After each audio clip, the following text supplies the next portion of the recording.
What's up, NBA fan? What's up, all sports fans? This your boy, JB, host of the Behind the Bench Podcast Network and channel. Giving a shout out to the rest of the crew.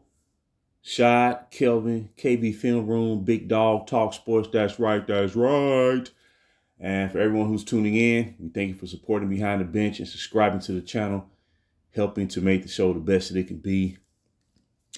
Now, what could I say? I want to talk about this at the top of the day, Friday.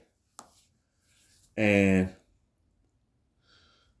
let me just start off by saying, man, a lot of people, basketball fans, NBA fans, are waiting to tune in and watch the Lakers this year. But it's not really for the basketball perspective. It's because of the circus environment that has been created during the offseason. And, as a lifelong fan of this team, that's not a good feeling. But I understand why they're doing it. I understand why they are focused on that aspect of the situation. And I get it. I really do.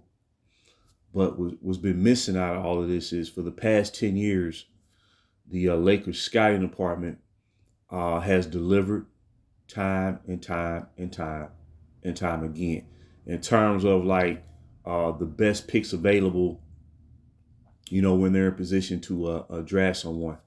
Even a couple of years ago, they brought in undrafted Austin Reeves, and he has actually played above expectations. And I give it to him. When I first saw him play, I was like, oh, he can play. He got moxie. He got toughness about him. And then they drafted Max Christie, second round out of Michigan State, and he has potential to be a quality player, and the Lakers have been cashing in really since 2014. And it all started really when they brought in Julius Randle. They drafted Randle out of Kentucky, number 7 pick.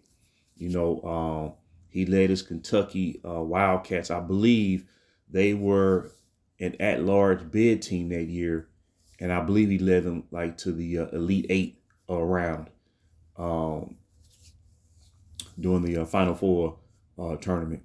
And then, of course, Jordan Clarkson, who won Sixth Man of the Year, the only original Laker to win Sixth Man of the Year. Larry Nance Jr., the son of Larry Nance, one of the greater power forwards, of his era during the 80s. Won the Slam Dunk Championship back in 1984. Beat Dr. J in that dunk contest. And Larry Nance brought a lot of energy to the table. Hustle, energy, and then Brandon Ingram, number 2 pick, 6'8" wing, 7-foot wingspan out of Duke, who would have thrived as a Laker if he didn't have to be confronted with the ire of the hurricane being brought to the team. And D'Angelo Russell, they brought D'Angelo Russell the year before Brandon Ingram. Now the thing about D'Angelo Russell, I'm just trying to set a backdrop for this, man. The thing about D'Angelo Russell, he was a one-and-done player, and he acknowledged that he entered the league too early. He wasn't ready when he started his NBA career, and he had to mature in a lot of ways. And by the time he started his 4th year in the NBA while playing for the Brooklyn Nets, that's when he started to flourish. And as he became an all-star and led the Brooklyn Nets to the playoffs in 2019 before they brought in Kevin Durant and Kyrie Irving. And then Brandon Ingram, and then Ivica Zubac in the same draft, 2016. And Zubac is, despite the fact that he's been underutilized and undervalued as a player, he's been able to find a niche for himself. And last year, he led all centers or all interior defenders in rim protection in the paint percentage-wise. You know, he should not be on the Clippers. He should not be on their team. And Lonzo Ball. I came across a stat the other day when he returned back to action the other night versus the Timberwolves, and that was his first game since midway of the 21-22 season. His first year, playing for the Chicago Bulls, and conventional theory is that Lonzo Ball was a bust when he was drafted. No, he wasn't. When you look beyond all the unnecessary hype that was placed on him coming in, you got one guy saying that he's gonna be he's gonna break all my franchise records. Then his father saying he's already better than Steph Curry. I mean, that's just time out for all that. But in the midst of all that, Lonzo had a solid rookie year, even though he had a very unorthodox shot. The man averaged about 11 points a game, 7 rebounds for a starting guard, 7 rebounds, and over 7 assists. And he averaged close to 2 steals a game, and his assist-to-turnover ratio was exceptional for a rookie. And he had good court vision, and he was a good defender as a rookie. Well, by the time he started his first year with the Bulls, he was becoming the best 3-and-D point guard in basketball. Actually, the first of his kind, to tell you the truth. And the year before the Bulls brought on Lonzo Ball, their record was, I'm just trying to give a backdrop to show how cash money of the Lakers scouting department has been. The year prior to bringing Lonzo Ball to the Bulls finished with a 31-41 record. Now, the year after Lonzo Ball suffered that major knee injury, career-threatening knee injury, they finished with a record of 40-42. And then last year, they finished with a record of 39-43. Guess what the Bulls' record was with Lonzo before he injured that knee? They were 27-13. 27-13, first place in the Eastern Conference. They had the best record. They had a better record than the Milwaukee Bucks, who were the defending champion. They had a better record than the Boston Celtics with Jason Tatum and Jaylen Brown. They had a better record than the Philadelphia 76ers. Think about that for a second. And Zach LaVine and DeMar DeRozan both said Lonzo Ball was the glue. Even though they was the offensive forces per se, he was the glue because he brought impact on both sides of the ball, offensively and defensively. Okay. Then you bring in Kyle Kuzma, 4-year college player out of Utah. He comes in as a rookie and averages 16.5 points a game. Top 5 rookie of the year vote getter. Top 5 in all the history of the Lakers franchise in total points scored by a rookie. Top 5. That was Kyle Kuzma. So we probably talking about Elgin Baylor, Jerry West. I'm thinking Gail Goodrich and Magic Johnson. That means as a rookie, Kyle Kuzma averaged more points a game than James Worthy. And James Worthy is one of the top 75 greatest players ever. 3-time NBA champion for the Lakers. Then you bring in Josh Hart, coming off a national championship in Villanova. He was already identified as an elite rebounder at his position. And we saw his value during this postseason when he was averaging over 12.5 rebounds a game. You see what I'm saying? I can go on and on. And I'm just trying to, set up a backdrop for what I want to say here. And, all this talk about, over the past 5 years, really ever since the bubble, the Lakers are inept. They mom and pop. they're dysfunctional. They don't know what they're doing. The owner needs to sell the team. The GM needs to step down after that love affair last offseason, Rob Pelinka. And was really have not been identified is how astute the Lakers scouting department has been over these past 10 years. And it started with Julius Randle. Think about it, Julius Randle has been second team All NBA twice during his tenure with the New York Knicks. Elevated them to the playoffs for the first time in 7 seasons for the Knicks during the prime Carmelo Anthony years. And he would have made second team All NBA again last year if he had not suffered that shoulder injury. I think somebody came down on his shoulder and dislocated it, and he wound up having to have surgery on that. So what I'm trying to say is, when you clear out all the chatter, this franchise, and I think the reason why there's this perception that the Lakers have been inept over the past 10 years is because the franchise really never had to go through an extended rebuilding period. You know, like after Showtime ended, and it officially ended in 1993. Magic retired in 91. And then James Worthy retired in 93. He played for 12, I think James Worthy played 13 years. Magic played 12 years. Yeah, actually both players played 12 years in the NBA. So we were down for about 3 years. And then, you know, we drafted Eddie Jones, Nick Van Exel, and the like.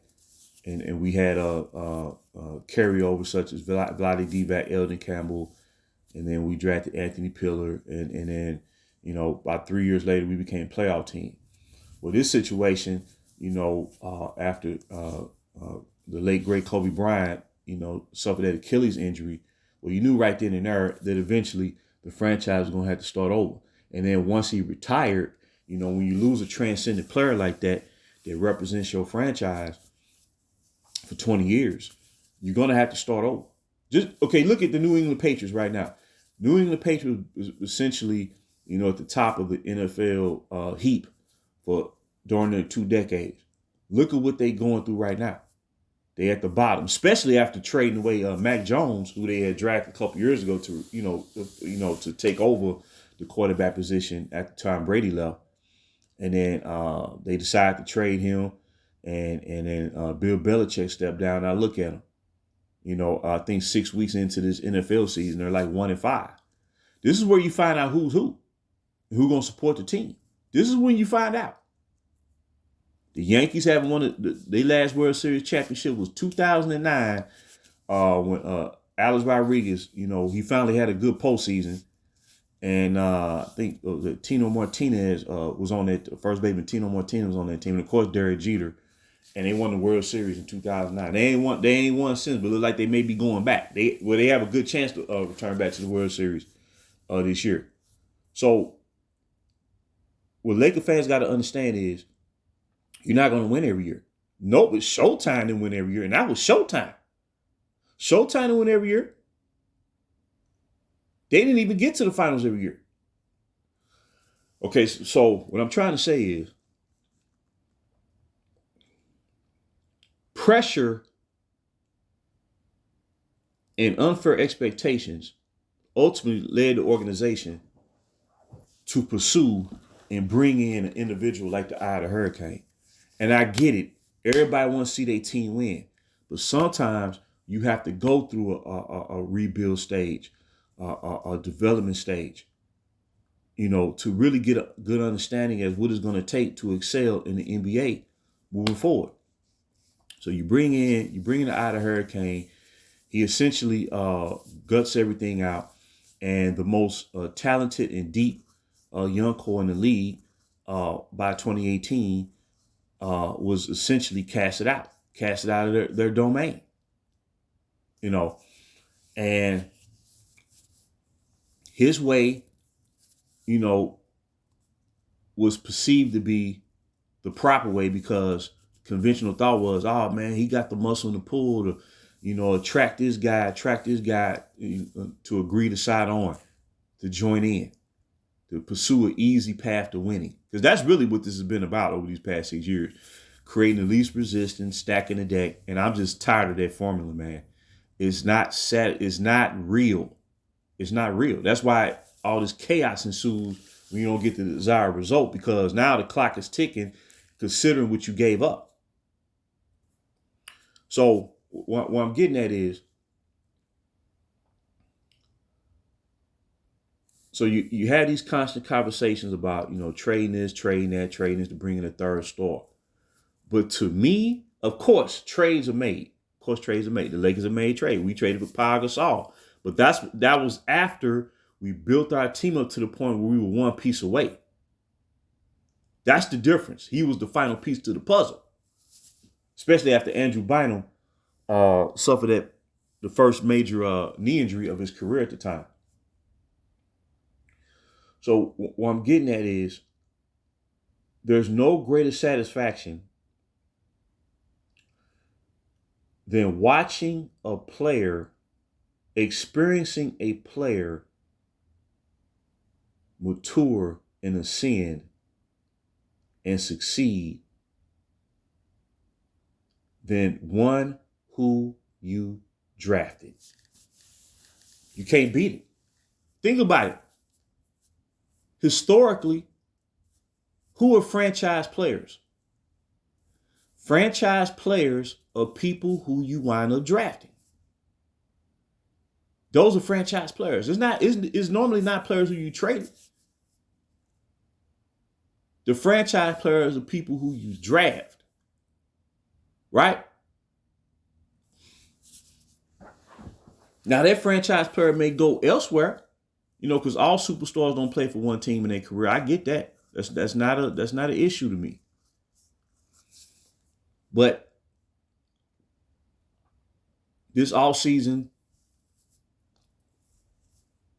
they draft this young man right here, man, Dalton Knecht.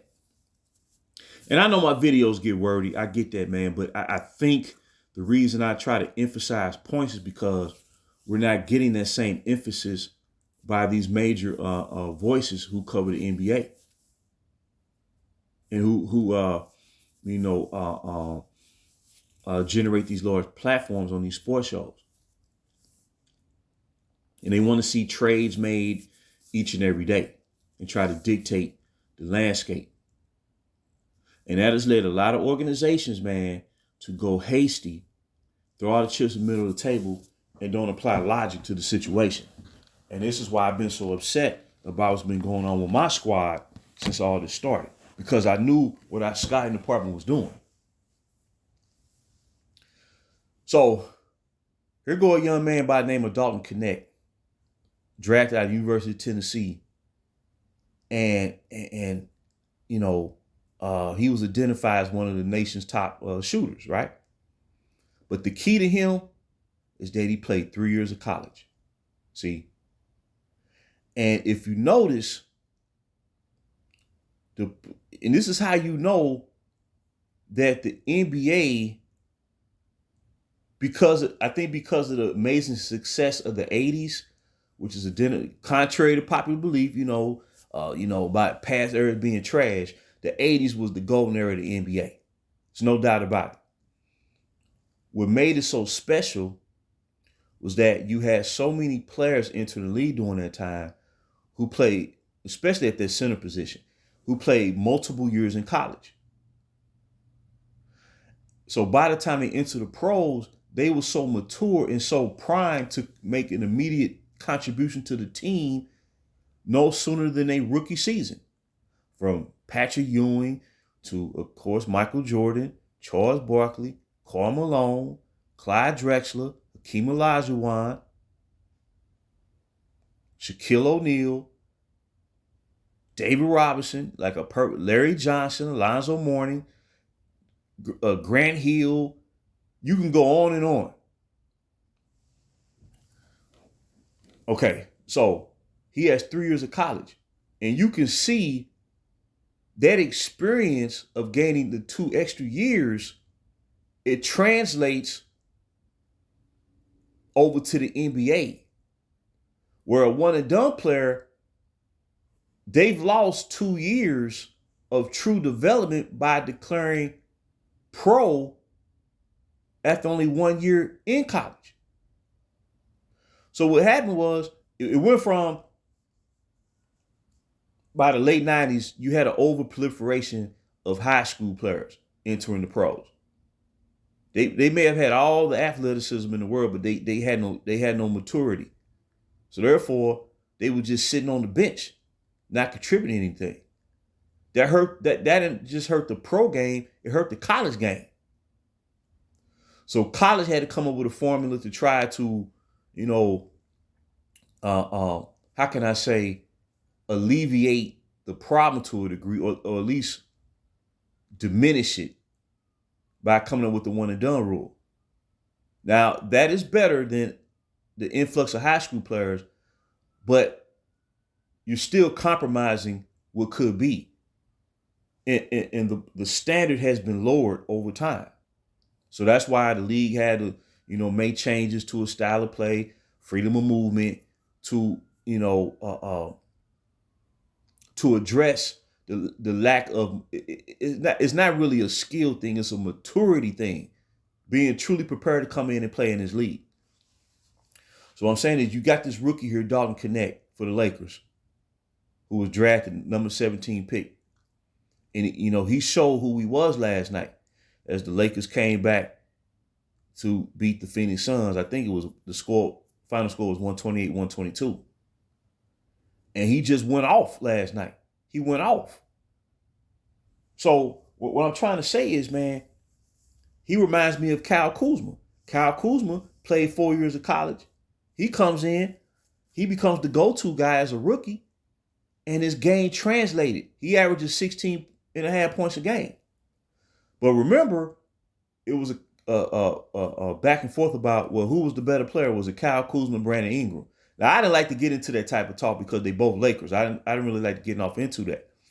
But the reason why there was an impression that Kuzma was better was because he came in right away and started contributing. Brandon Ingram was a one and done player. He came in his rookie year averaging like about 8 points a game. Well, imagine if Ingram would have went to school for 3 years and came out as a junior. He'd be in beast mode already.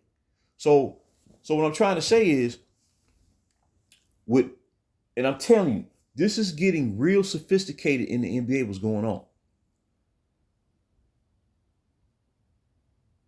The Lakers were the originators of a full-fledged youth movement in team building. They were the originators of that. Like in the past, like when the team started over, they may draft like one player. Kind of like when Detroit drafted Grant Hill, right? They drafted Grant Hill after Isaiah Thomas had retired, and they started a new era of Piston basketball.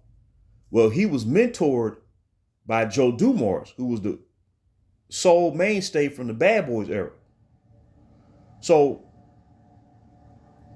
that's how the league was set up then, where you had a veteran presence who remained on the team when you bring in a rookie, a highly touted rookie like Grant Hill, who played 4 years of school. He comes in and wins co-rookie of the year.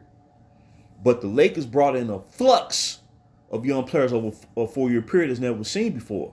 So it was rare, and I think because of the fact that they had brought forth something that had never truly been seen, it became underappreciated, undervalued. It was the first of its kind. And that's what led the original young core to be appreciated, and stepping stones to bring in a guy like the Eye of the Hurricane and flip them around and bring in superstars. When in all actuality, if they would have stayed the course, the Lakers would be miles ahead where they are right now, in flux. So what I'm saying is, instead of Dalton Knecht coming to a team that's in flux, he's the latest in a line of young talent that had been developed 4 or 5 years prior, to where you can really see his true value. Because again, and this is, and I was hyped up watching him play last night. He and the Austin Reeves of the world, they come into a situation where they get to play with two superstars because that's just the circumstance at the moment. The original young core, like I said, they didn't have no defensive anchor. They didn't have no Joe Dumars type player to learn from. You see what I'm saying? Or Kobe Bryant had retired by the time Brandon Ingram was drafted. Kobe Bryant had just retired prior to that offseason in 2016. So Ingram had to learn on the fly. Lonzo had to learn on the fly. He didn't have no anchor. They had traded Lou Williams to Houston to get the number 2 pick, which they used to draft Lonzo Ball. So what I'm trying to say is, if the Lakers had stayed the course and sought out the long-term view of things, do you realize what they would be having right now? Knecht would be, it'd be like just bringing in more reinforcements. And I guarantee you, fans would be talking about, we need to trade for this, we need to trade for that. Or we need to sign this free agent, need to sign this free agent. The primary focus would be on the constant talent, because we would have had all our assets too. We had all our assets. We've been trading them off to bring in a Dennis Schroeder, or trading them off to bring in a Russell Westbrook, who was, boy, you talking about the all-time scapegoat in basketball. That was Russell Westbrook. He was the all-time scapegoat. He walked right into the pitfall from day one. So what I'm saying is, here go a rookie last night. He scores 35 points, 8 3-pointers, 7 rebounds. Now, imagine adding that type of player as a rookie to what you already had in your youth movement, where you could play any style. See, with this guy on the team, the Ida Hurricane, you have to play under his system, what they call the LBJ system. Well, it's predicated on you have to play his pace. But if you notice, the original young core, the year before they brought this dude to the team, rookie point guard Lonzo Ball helped generate the second fastest paced team in basketball as a rookie. They was number 2 in pace. They had a top 10 ranked defense. They was the second best rebounding team in the league by percentage. They was exceeding the metric. And with no veteran presence on their team, they finished the season with a point differential of -1 during the 2018 season. So imagine Brandon Ingram comes in as a 18-year-old. He starts the season, his rookie year, as a 19-year-old. Randall was 19. Clarkson was a 2-year player out of Missouri, if I'm not mistaken. Larry Nance Jr., I believe he played. He may have played 2-3 coming out of Wyoming. But the cornerstones, the starters that he was bringing in, they were one and done players.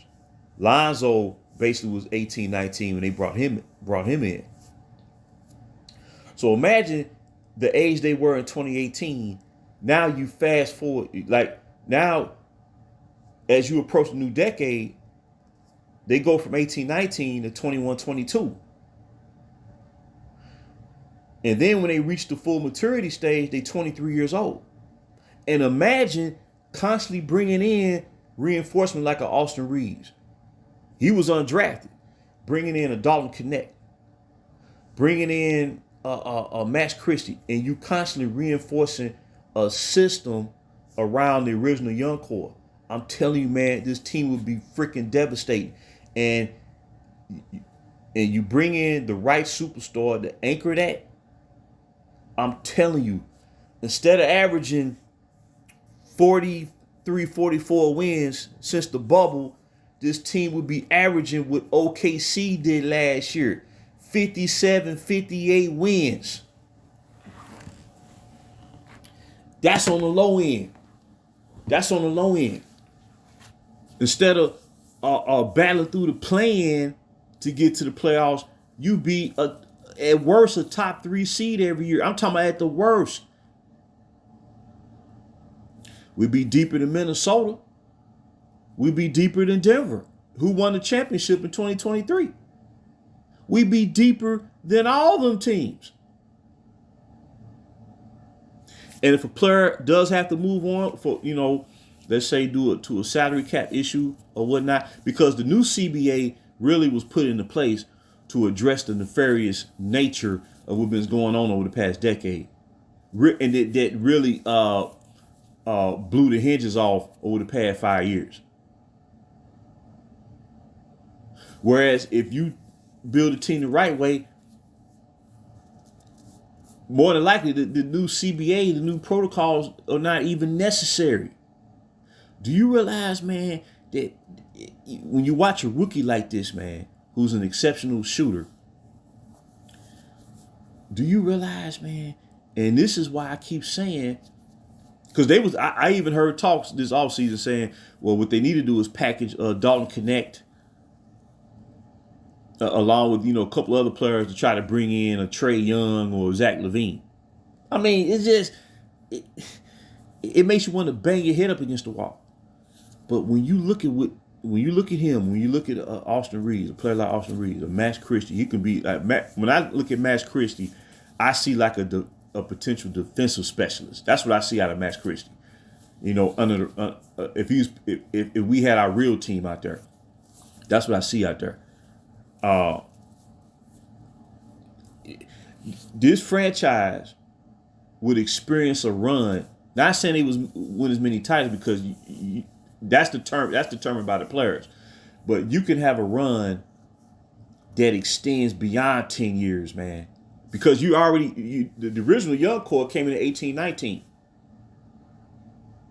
So now you can really draft college players to keep the thing going and got 3 years of experience.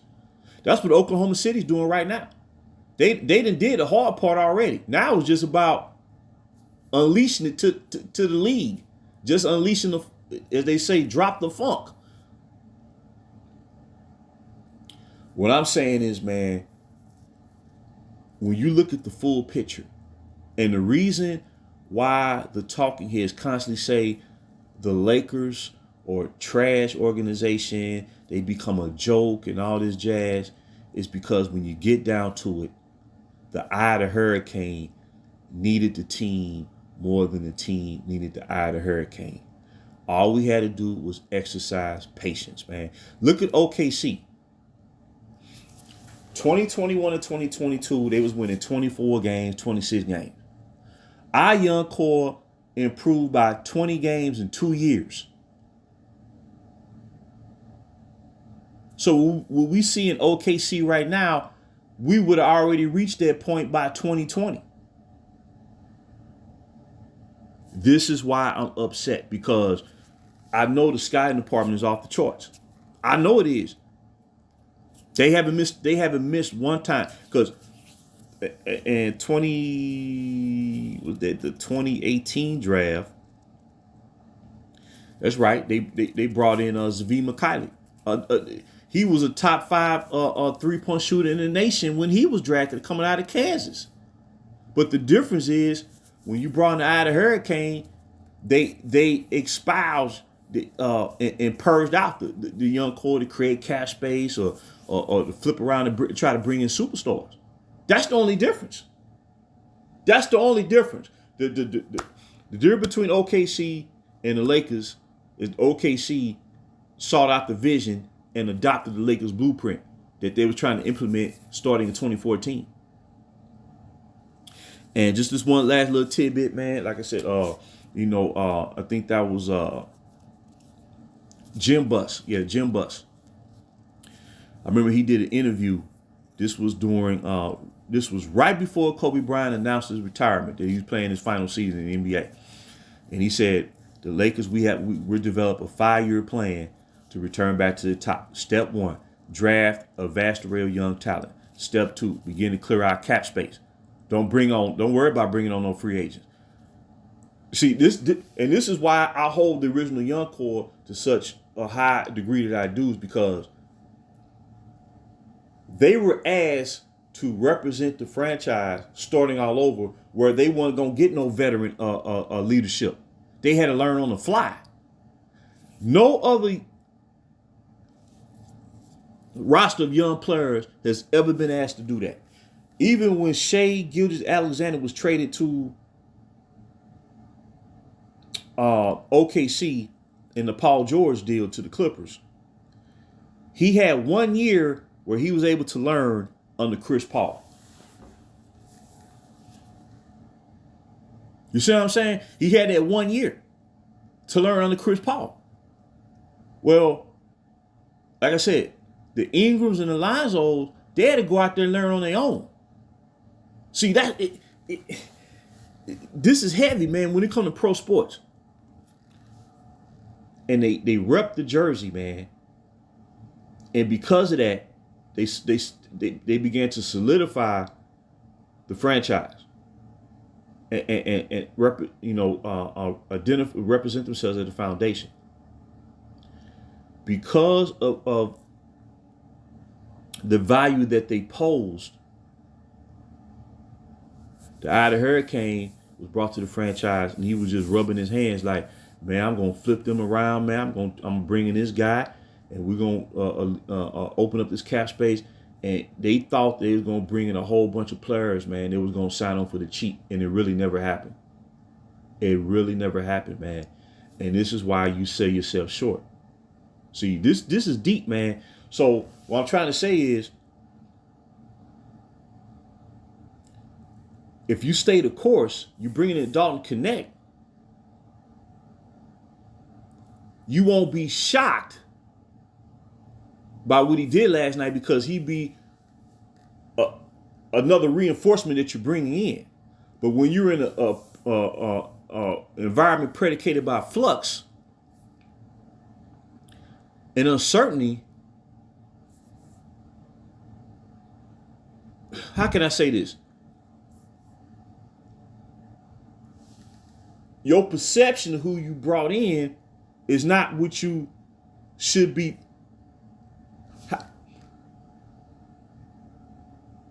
Your expectation would be greater under the real situation than it is right now.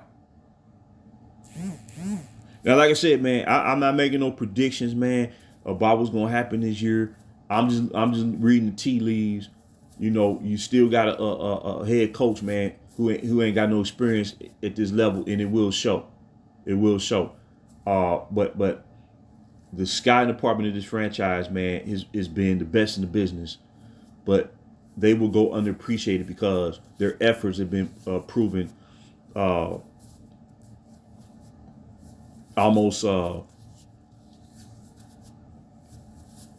can I say, at the end of the day, they do not get to enjoy the fruits of their labor. That's what I'm trying to say.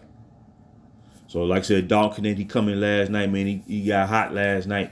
And you can see with 3 years of college how that benefits you versus just coming in 1 year. Because really, when you coming in 1 year, a lot of that is potential. When you got 3 years and you scout a player, you know what they can come in and do right away. That's what I'm trying to say. Worthy came in, he played all 4 years of college.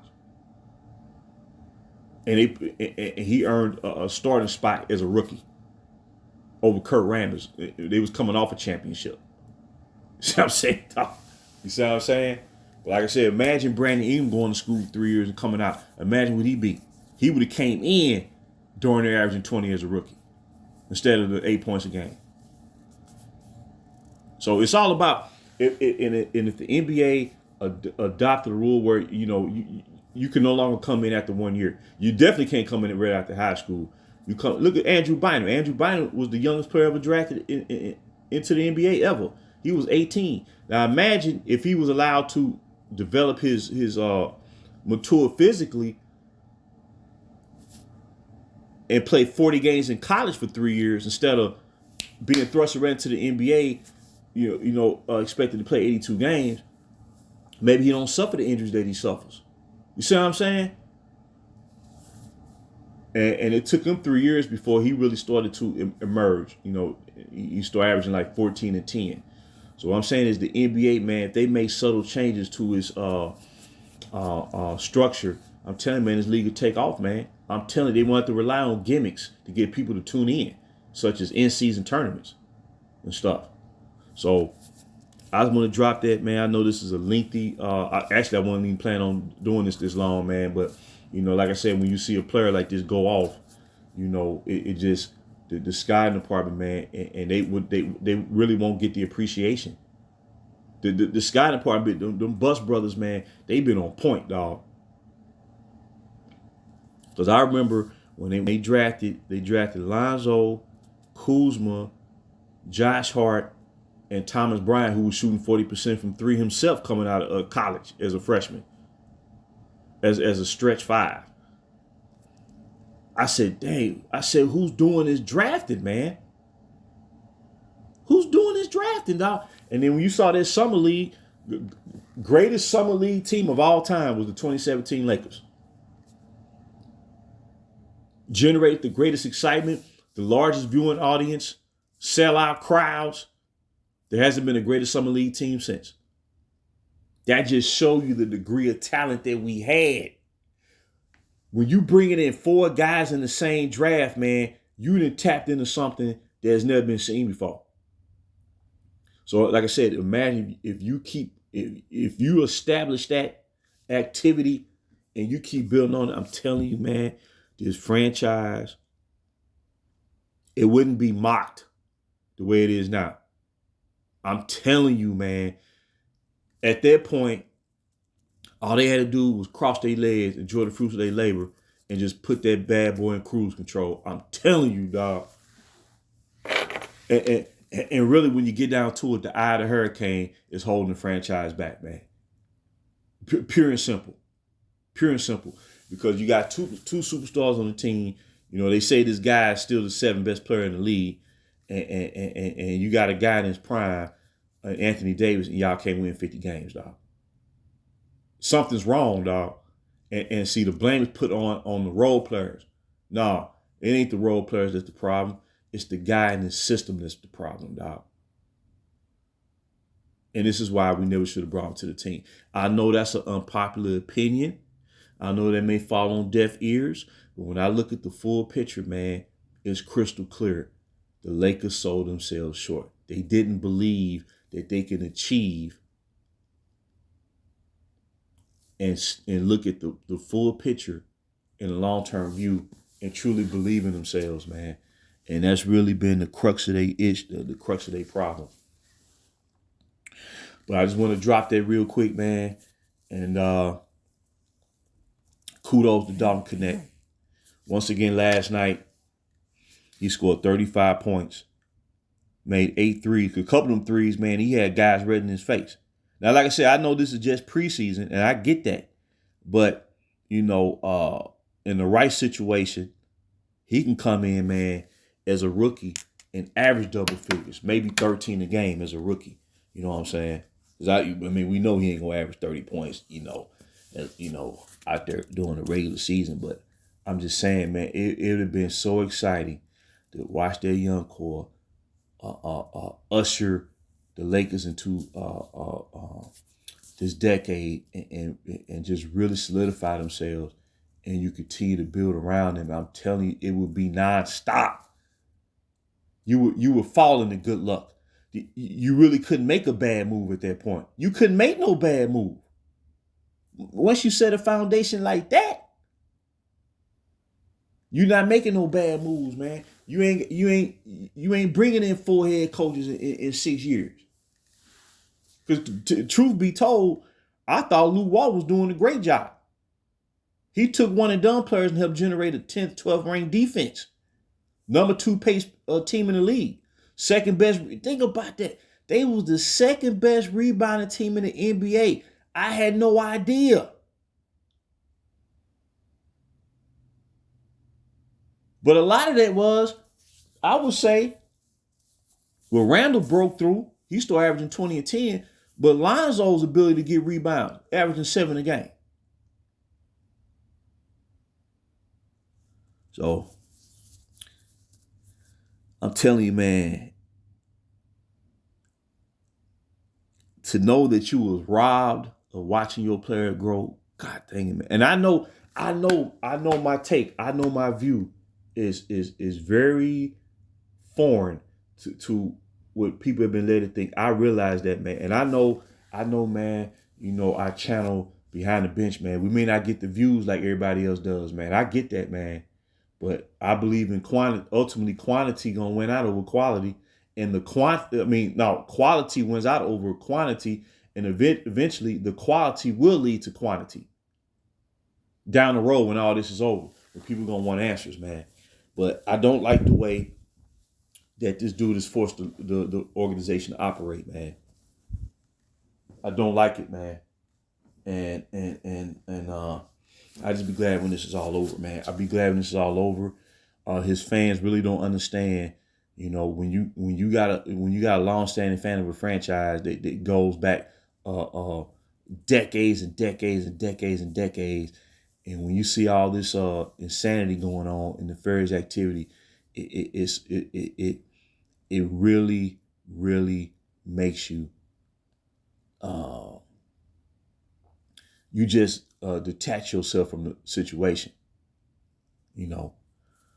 But I did not plan on this video being as long as it is, but sometimes when you have opportunity to express yourself, man, it kind of turns into this. But the Lakers could have had something all-time special, and I just cannot wrap my mind around an organization being willing to cast out its own players. That is heavy, man. That is heavy. Julius Randle's a better player than he is right now. Brandon Ingram would have been a better player than he is right now. I guarantee you, he never wanted to go down to New Orleans, man. That's not his true home, dog. It's not his true home. See, the thing about it is, everything is flipped upside down because of the Ida Hurricane. The Ida Hurricane is a superstar, right? He never should have left his home team. He never should have left the Cleveland Cavaliers. If your team is winning 60 games a year, you ain't got no business leaving it because you're right there on the brink.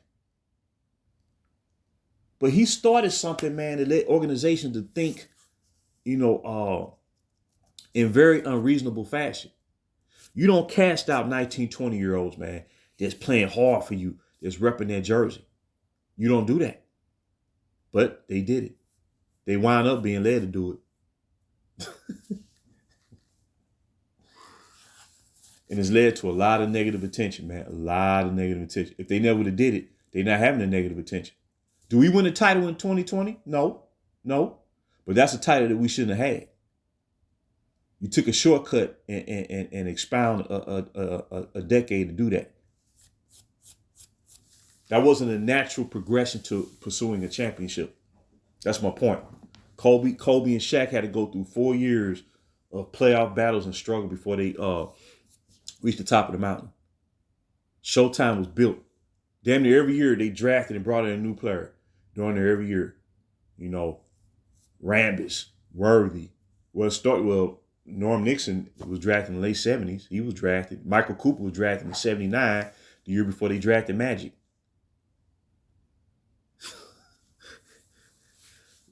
AC Green drafted. Byron Scott, they acquired his draft rights. The same way they acquired Kobe Bryant draft rights. But essentially, they just took an extra step to officially draft a player to the team.